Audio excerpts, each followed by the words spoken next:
Hi everybody, I am Jan and today I will show you how you can sign out from your account in YouTube without logging off from your Google account.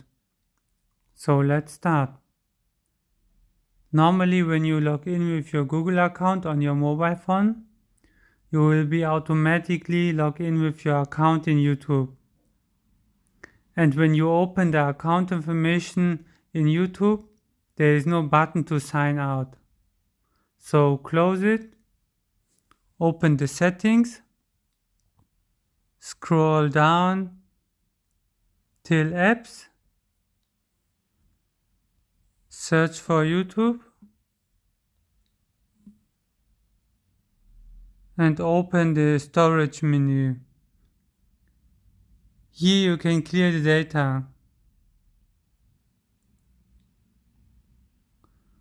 After this, go back to YouTube, open the account information, and now you have the button to sign out. Thanks.